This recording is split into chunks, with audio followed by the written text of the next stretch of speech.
L'année 2025 qui s'achève a été pour la Russie une année riche en réalisations et succès. Comme chaque année, dans l'édition de décembre, nous présentons un aperçu des événements majeurs déterminant le développement futur du pays pour des décennies. Qu'a accompli la Russie dans les domaines de l'économie, de la défense, de l'industrie civile, des infrastructures et de la science? Rappelons-nous et réjouissons-nous ensemble.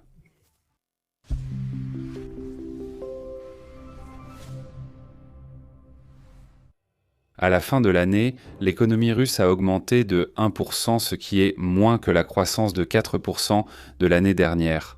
Mais ce ralentissement était nécessaire pour réduire l'inflation. Grâce à ces mesures, elle est tombée sous 6%, un minimum depuis 5 ans. Parallèlement, d'après plusieurs indicateurs, 2025 a été pour le pays une année record ou favorable. Ainsi, la production, bien qu'elle ait ralenti, a tout de même augmenté de 1. Dans notre secteur clé, la production manufacturière, la croissance a atteint 3,1. La production agricole a augmenté de 0,3. La récolte brute de céréales et de légumineuses s'est élevée à 137 millions de tonnes, dont 90 millions de tonnes de blé. C'est l'un des meilleurs résultats de l'histoire récente. La production des principales sortes de viande a augmenté et la production d'engrais cette année a augmenté de 3%, atteignant un record de 65 millions de tonnes. Aujourd'hui, seule la Chine en produit plus que nous. Malgré les difficultés de crédit, les entreprises russes ont continué à investir dans leur développement. Les investissements en capital fixe ont augmenté de 2% et plus de 330 installations de production ont été lancées dans le pays cette année, selon notre chaîne, un record depuis 2021. Toutes ces nouvelles usines et complexes industriels ont été recensés dans une édition spéciale diffusée récemment sur la chaîne Vremya Vpered. Rappelons les réalisations marquantes en défense, sciences et technologie.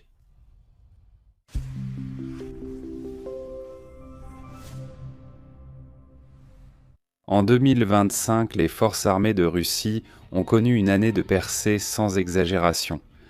Elles ont été renforcées par une brigade équipée du nouveau complexe de missiles à moyenne portée Oreshnik et une nouvelle division a été formée, dotée de systèmes de missiles anti-aériens S-500 Prométhée. Le rééquipement actif des forces nucléaires stratégiques avec les complexes de missiles IAR s'est poursuivi et les forces aérospatiales ont reçu 2 bombardiers stratégiques.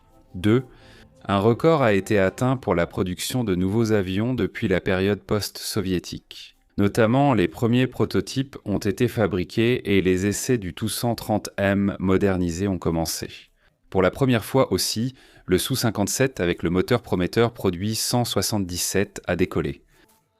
Parallèlement, le volume des livraisons aux troupes des principaux types d'armements, de matériel militaire et de munitions a augmenté d'un tiers par rapport à 2024.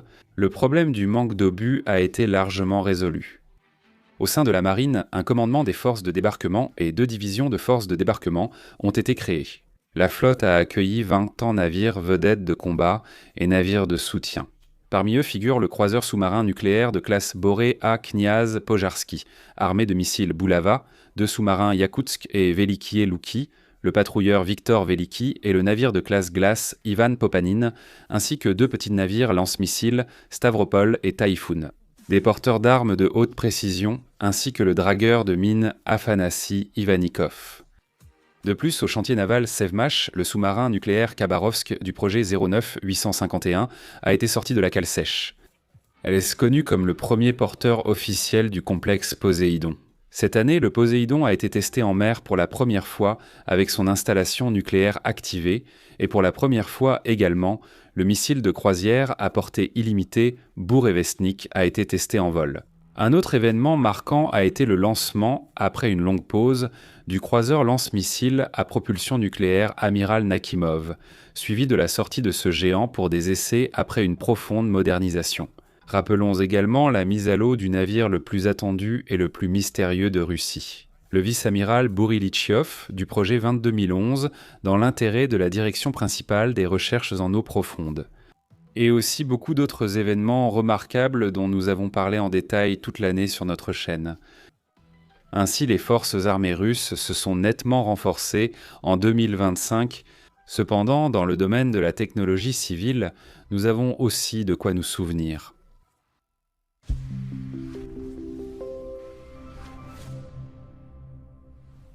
Cette année, le pays a fortement accéléré la substitution aux importations dans l'aviation.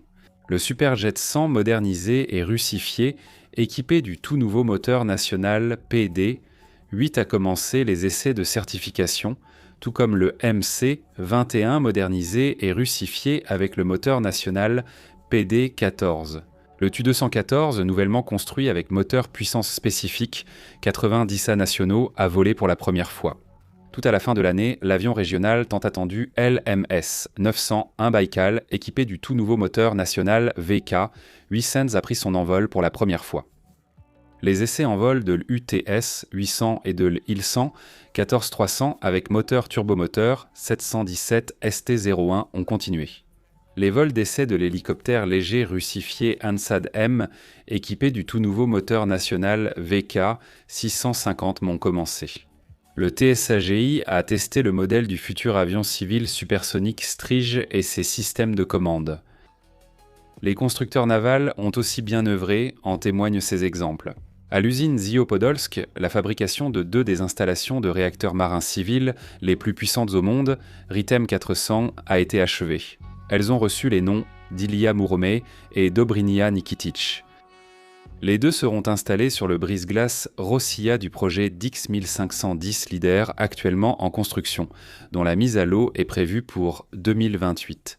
Au chantier naval de la Baltique, le brise-glace nucléaire Stalingrad du projet 2220 a été mis à l'eau, tandis que la construction des Yakutia et Leningrad se poursuit. Le complexe de construction navale Zvezda a construit le premier méthanier brise-glace de l'histoire du pays. À Kaliningrad, le plus grand chalutier congélateur du pays, Viktor Gavrilov, a été mis à l'eau.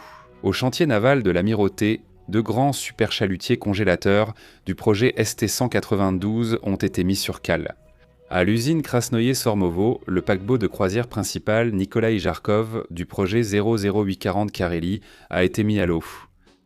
Parmi les nouveautés de l'industrie automobile, notons le lancement de la production en série des voitures Lada Iskra, le démarrage d'une série d'essais de la voiture électrique Atom, le début de la production des camions tout-terrain Sadko 9 à l'usine automobile de Gorky, le minibus SF1 et le nouveau pick-up ST9 présenté par Solers. Les nouveaux modèles Moskvitch M70 et M90 ainsi que le début de la production en série du nouveau tracteur de la gamme K5 Kamaz et des nouveaux camions Baz. Rappelons maintenant les projets d'infrastructure et d'industrie les plus importants.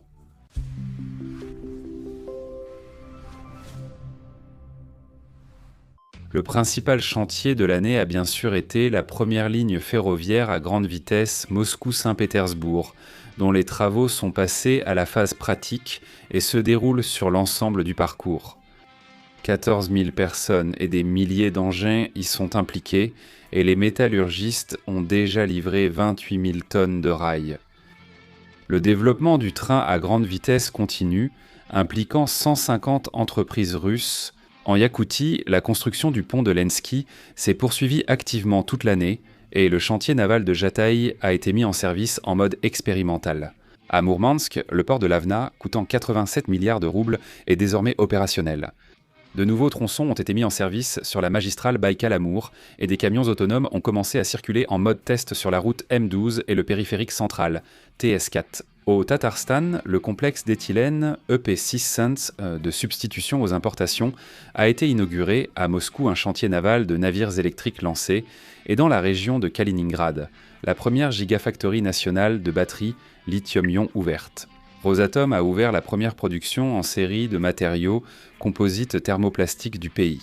À Krasnoyarsk, la première production russe de tétrachlorure de germanium ultra pur, essentiel aux fibres optiques de Kaliningrad, a débuté. À Tomsk, la production de bromure d'hydrogène, essentielle à la microélectronique, a commencé. La deuxième phase de production de polymères à haut poids moléculaire, d'une valeur de 20 milliards de roubles, a été lancée dans la région de Toula. En région de Tcheliabinsk, le premier cycle complet de production de produits à base de graphite russe haute densité a été lancé. Dans la région de Mourmansk, la mine d'extraction des terres rares a été restaurée. Au cosmodrome de Vostochny, une rampe de lancement pour les lanceurs Angara, l'une des plus automatisées et modernes au monde, a été mise en service.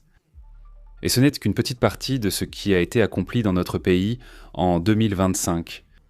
Ensuite, rappelons les principales réalisations dans le domaine de la science.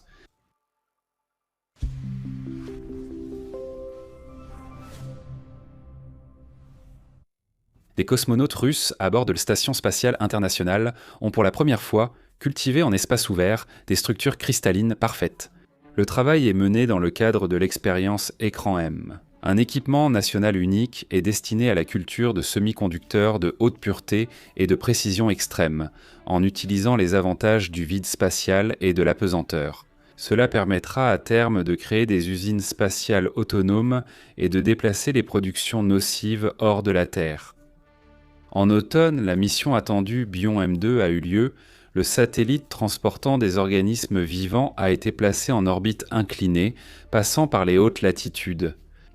L'analyse de l'état des occupants de l'appareil, revenus sur Terre après 30 jours de voyage, a montré que cette orbite est sûre pour les missions habitées. En juillet, 2 Ionosphera M ont été lancés depuis Vostochny. Peu après, le système Ionozonde, composé de ce satellite et de 3 autres lancés plus tôt, a été déclaré prêt à l'emploi. La Russie possède désormais un outil unique pour étudier l'ionosphère, les perturbations, les champs électromagnétiques, la composition de l'atmosphère et la répartition de l'ozone, ainsi que pour surveiller la situation radiologique. À l'Institut unifié de recherche nucléaire de Doubna, le collisionneur Nika a été mis en service pour étudier la matière et promet d'importantes avancées scientifiques. Toute une série de réalisations a été notée dans le domaine du calcul quantique. Il s'agit notamment du premier ordinateur quantique à 50 qubits en Russie, créé selon la technologie des ions froids. Mise en œuvre du plus grand algorithme quantique sur des qubits et création d'un ordinateur quantique à 72 qubits utilisant des technologies atomiques, ainsi que des centaines de découvertes en sciences des matériaux, en chimie, en pharmacie, en biologie et dans d'autres domaines. Nous en avons parlé toute l'année dans les épisodes de l'émission Vremyav Pered et sur nos réseaux sociaux.